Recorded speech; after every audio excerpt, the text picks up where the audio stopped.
दोस्तों नमस्कार। आज की रात और एक और नई कहानी के साथ मैं हूं विश्वजीत। दोस्तों, कई बार हम चीजों को इस तरीके से उलझा लेते हैं, जटिल बना लेते हैं कि फिर वही बातें हमारे लिए काफी मुश्किल हो जाती हैं। कुछ ऐसी ही है ये कहानी। दर्शन शास्त्र के प्रोफेसर क्लास में विद्यार्थियों के ज्ञान की परीक्षा ले रहे थे।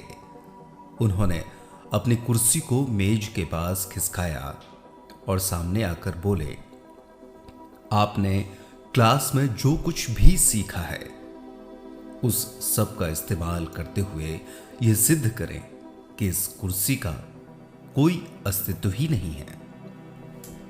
यह सुनते ही छात्रों ने चिंतन मनन शुरू कर दिया। उन्होंने मन ही मन दर्शन से जुड़े तमाम सिद्धांतों को खंगाल डाला। कुछ छात्र जवाब लिखने की पूर्व योजना बनाने लगे, कुछ ने बिंदुवार लिखना शुरू कर दिया।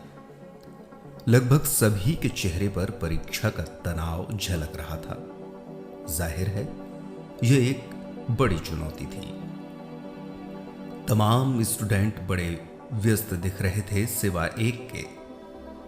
उसने अपनी उत्तर पुस्तिका में महज 30 सेकंड तक कलम चलाई और फिर उसे शिक्षक के पास जमा कर क्लास के बाहर चला गया। शिक्षक समेत सभी छात्र हैरान थे। सबको यही लगा कि उस छात्र ने परीक्षा को मजाक में लिया है।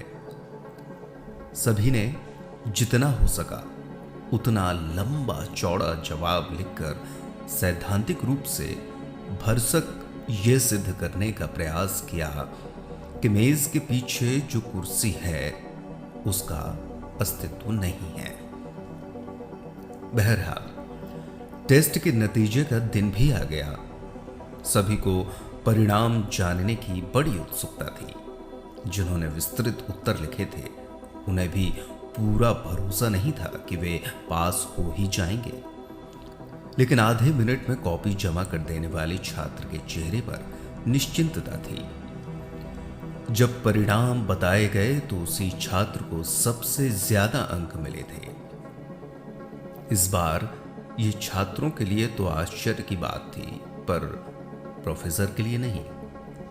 प्रोफेसर ने बताया कि सबसे ज्यादा अंक पाने वाले उस छात्र ने यह साबित करने के लिए कि कुर्सी का कोई अस्तित्व नहीं है, बस 2 शब्द लिखे थे, कौन सी कुर्सी।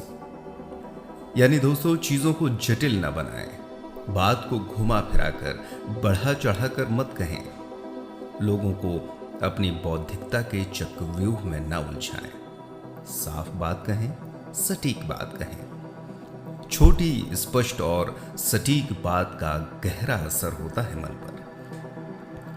तो अब सीधी और सटीक बात यह है कि अब नींद के आगोश में जाने का समय हो गया है, तो मैं भी घुमा फिरा कर कुछ नहीं कहूंगा।